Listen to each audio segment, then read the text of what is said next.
یہ بتائیے بیوروکریسی میں جتنے بھی بیوروکریٹس ہیں ہاں ان کے لیے ایک حکم ہے یا ہم کہہ سکتے ہیں کہ اب مینڈیٹری کیا جا رہا ہے کہ 2026 اینڈ تک ڈیڈ لائن دی جائے گی تمام اثاثے ان کے جتنے بھی ہیں اے ٹو زی بائی ہوک اور بائی کروک وہ انہوں نے جمع کروانے ہیں اور شو کرنے ہیں. کیا کہنا چاہیں گے اس پر؟ اچھا، اب اس میں نا مطلب کہ تمہیں بات بتاؤں، یہ بڑی مزیدار بات کر رہے ہیں، لیکن ان لوگوں کا کیا کیا جائے گا جن لوگوں کے، یہ ایک میں اس کے اوپر آتا ہوں، لیکن اس کے سے پہلے ایک بات کروں، ان لوگوں کا کیا کیا ہے جنہوں نے اپنی مسز، اپنی بیٹی،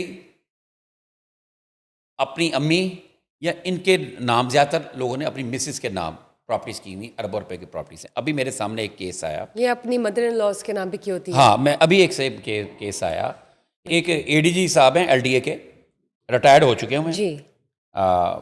مطلب وہ پہلے کوئی 16 یا 17 پوسٹ میں بھرتی ہوئے تھے، اور یہاں پہ پیچھے سے کسی دوسرے شہر کے یہاں پر آ کر اپنے کسی کزنوں کے پاس ٹھہرے تھے. میرے پاس کی ڈیٹیل آئی، اس کی پوری ڈیٹیل آئے گی تو اس کے اوپر ہم فیچر کریں گے، ان سمیت باقی لوگوں کا بھی. ابھی ان کا ایک اینٹی کرپشن کا ایک نوٹس جاری کیا ان کی انکوائری ان کے خلاف نا. ریٹائر ہوئے کو 2-4 سال ہو گئے ہیں. تو بھائی صاحب کی جو ایسٹ ہے نا یہاں پہ پیٹرول پمپ سمیت کوئی 1 ارب سے زیادہ کے ہیں.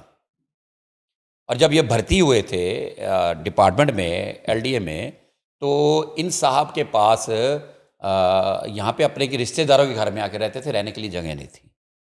اور یہ زیادہ تر جتنی بھی یہ پراپرٹی ہے، یہ ساری کی ساری پراپرٹی ان کی زیادہ مسز کے نام ہے. اور دوسرا انکشاف یہ ہوا ہے کہ ایل ڈی اے سمیت سرکاری اور ڈپارٹمنٹ کی نا، اور کینیڈا کے اندر ایک باقاعدہ ایک پاکستانی کمیونٹی کے ایک کالونی ہے جس میں پاکستانی آفیسر بیوروکریٹس ان کی وہاں پر جائیدادیں ہیں. بچے وہاں کے ان کے نیشنل ہیں، بچے وہاں پر ہیں، اور خود بھی وہ جاتے ہیں اور آ جاتے ہیں. یہ صرف ایل ڈی اے کی بات نہیں کر رہا، اور دیگر ڈپارٹمنٹ بھی تقریباً سارے کے سارے.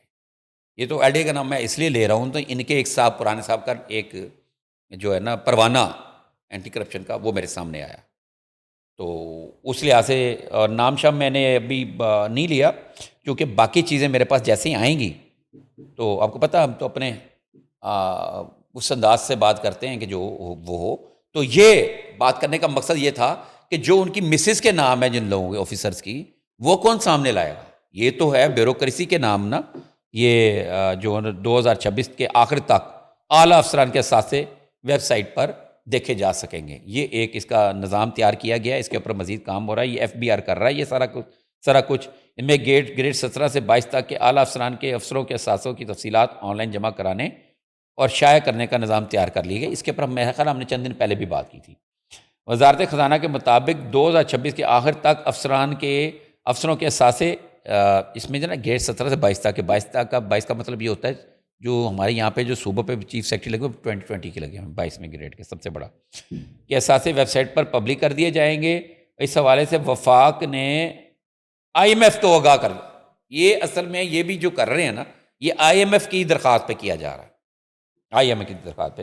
وزارت خزانہ کے مطابق اگلے سال کے آخر تک اعلیٰ افسروں کے اثاثوں کی تفصیلات عوام کے لیے ویب سائٹ پر دستیاب ہوں گی. وفاقی و صوبائی افسروں کے اثاثوں کی جانچ پڑتال بھی ہوگی. گریڈ 17 سے 22 کے افسر اپنے ملکی و غیر ملکی اثاثوں کی تفصیل جمع کرائیں گے. وزارت خزانہ کے ذرائع کا کہنا ہے کہ وفاق اور صوبوں کے تمام سول افسروں کے اثاثوں کی تفصیلات بھی لازمی دستیاب ہوں گی. اثاثوں کی آن لائن اشاعت کے لیے پرائیویسی اور ڈیٹا پروٹیکشن کے انتظامات شامل ہوں گے. دستاویز کے مطابق رسک بیسڈ پرفیکشن کا طریقہ کار بھی متعارف کرایا جائے گا.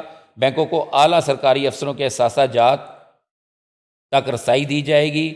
بینک اینٹی منی لانڈرنگ کے لیے وفاقی و صوبائی افسروں کے اثاثوں کی جانچ پڑتال کریں گی. اچھا، اداروں کے اہلکاروں، سرکاری اداروں کے اہلکاروں کے اثاثے بھی چھان بین کر سکیں گے بینک. سر، لوگوں کی سیکریسی آپ کو نہیں لگتا یا کانفیڈینشیل میٹرز بریچ ہو سکتے ہیں؟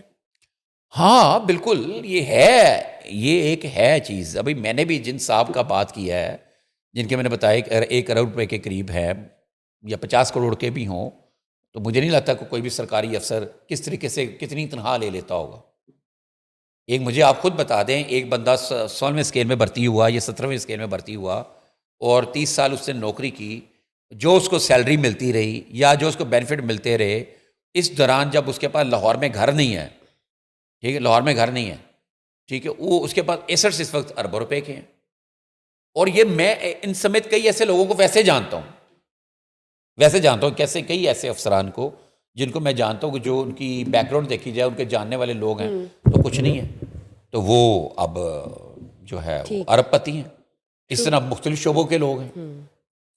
ٹھیک ہو گیا. ٹھیک ہے نا. تو اب یہ بھی ان کو اگر کرنا ہے تو پھر یہ دیکھیں نا کہ مسز کے کون سا بزنس ہے، یا ان کے مسز کو اگر وراثت میں ملا ہے تو ان کی پتہ چل جاتا ہے آرام سے. ایک پٹواری بتا سکتا ہے کہ ان کے پیچھے وراثت میں کتنی پراپرٹی تھی، اربوں روپے کی پراپرٹی. یار میں وہ دیکھ کے وہ جو اینٹی کرپشن کا وہ لیٹر دیکھ کے میں حیران رہ گیا.